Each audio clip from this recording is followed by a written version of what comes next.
the evolution of all thought. We want to talk to you about how a vibration becomes a thought and then becomes almost simultaneously the manifested version of the thought, which is the first manifestation that we want to talk with you about, which is the emotion that comes once you are in the vibrational vicinity of translating the vibration into something that means something to you.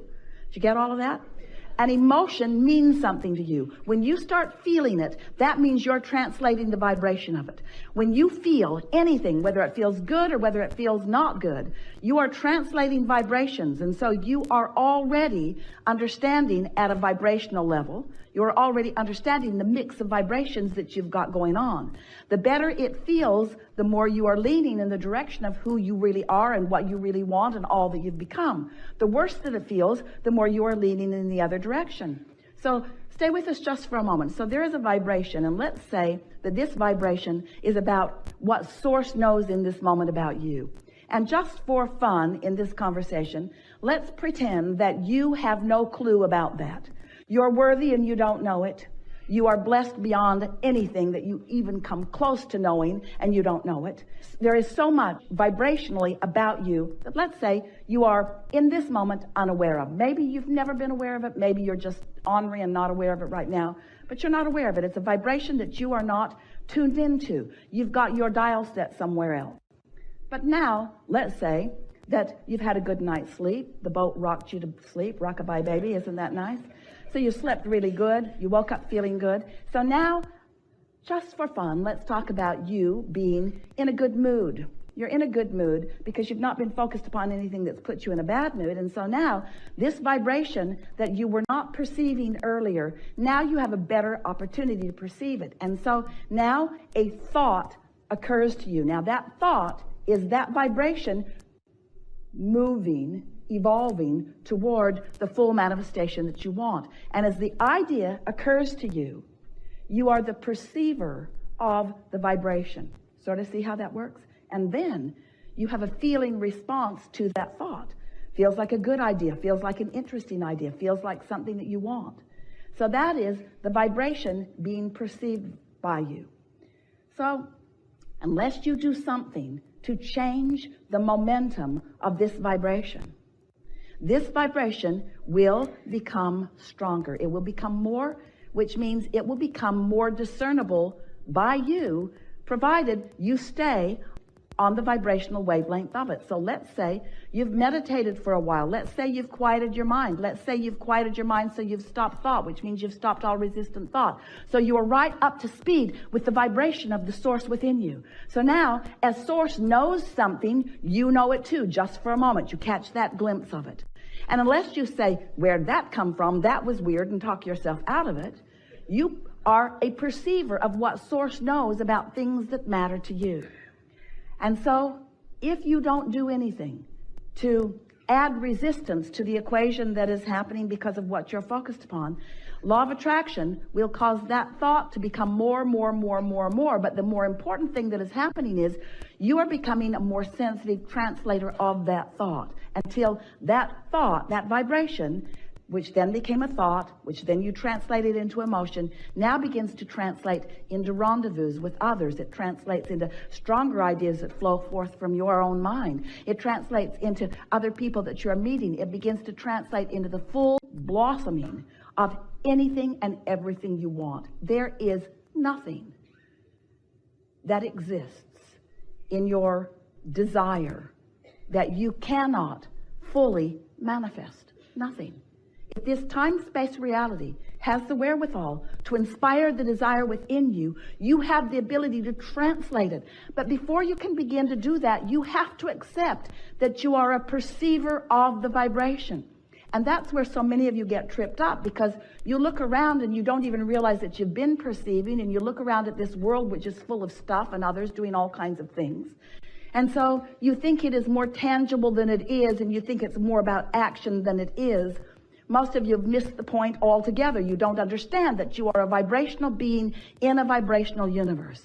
But once you accept that, and you accept that you have little by little, some even before you got into this physical body, created a vibrational reality that exists in fullness, and that it is so close to manifesting in your experience if you would just begin to tune yourself to it.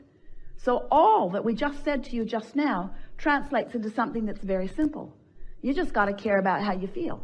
You got to care enough about how you feel that in the early subtle stages of a thought not feeling so good, or of a thought being clear and you having clarity, and then you beginning to feel it getting a weaker and weaker signal because you are introducing static to the equation.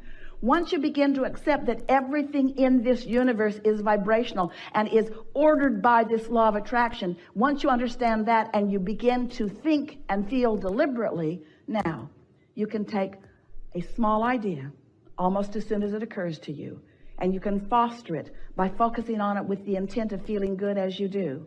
And you can watch it blossom right before your eyes into things that most people would call magical. It isn't magical.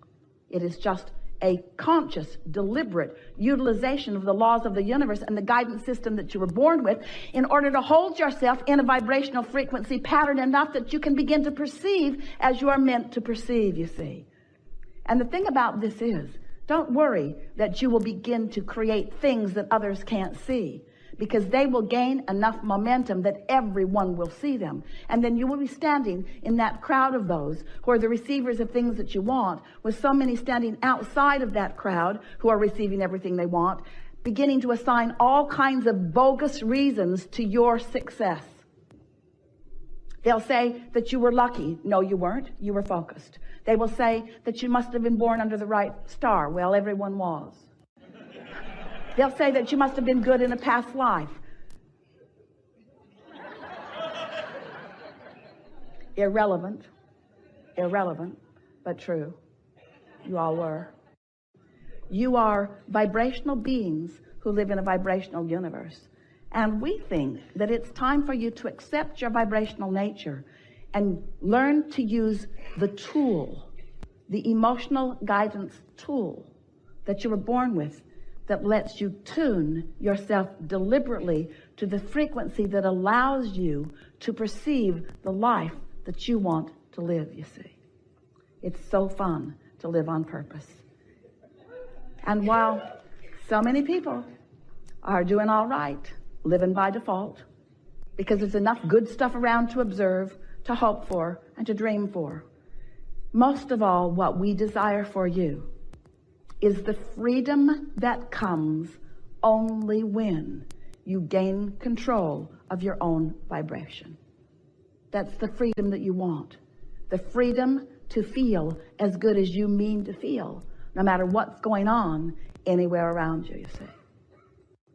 So, almost everyone is offering their vibration in response to what they are observing.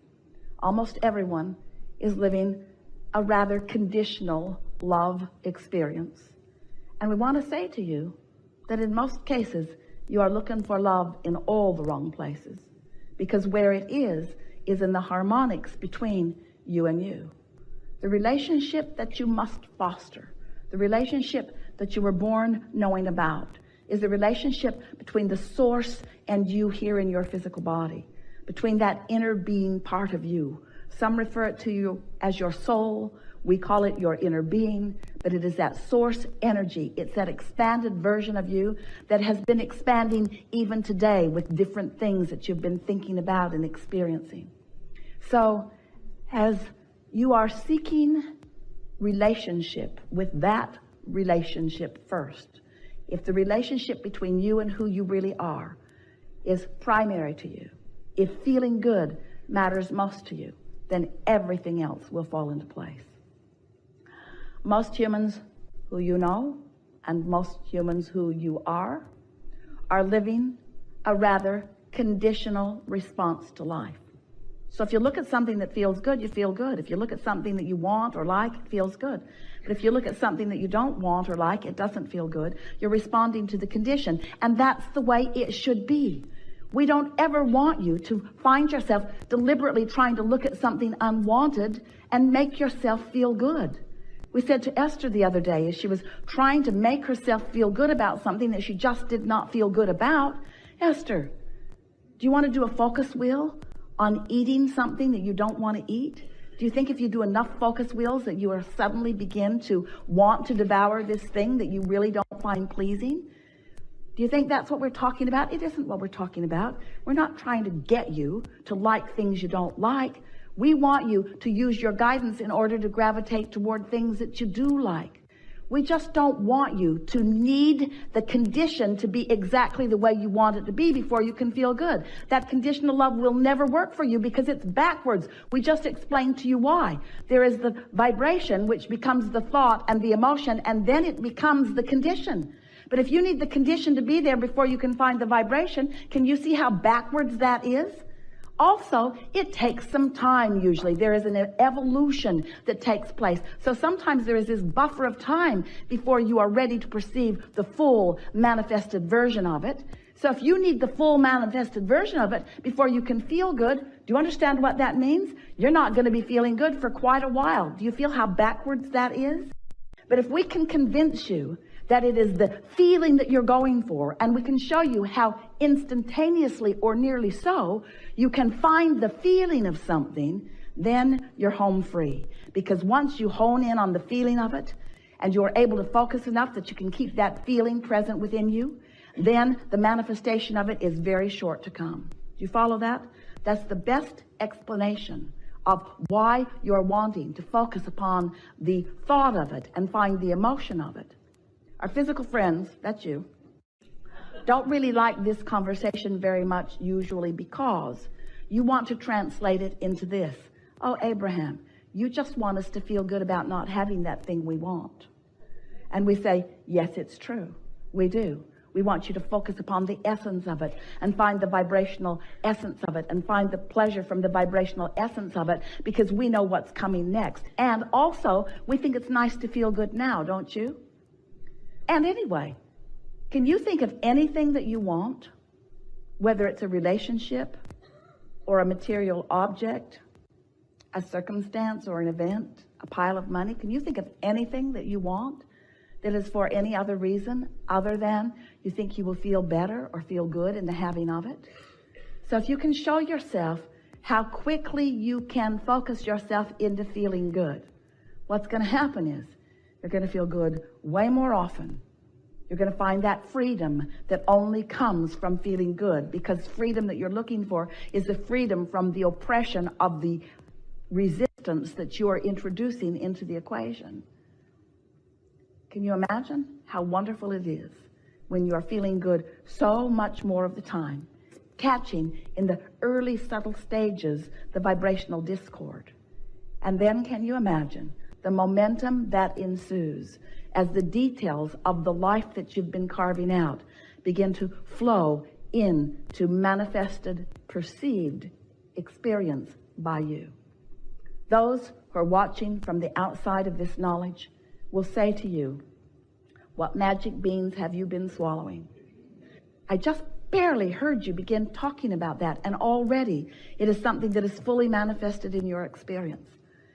And while they may not understand, as you explain to them, you may want to say to them, I stopped worrying about having the thing I didn't have, and I started finding the feeling of why I wanted it. And as I focused upon the feeling of it, it was as if I had it. And then before I turned around, there it was. What is it that you want to talk about with us? There is a lot of trouble in this room.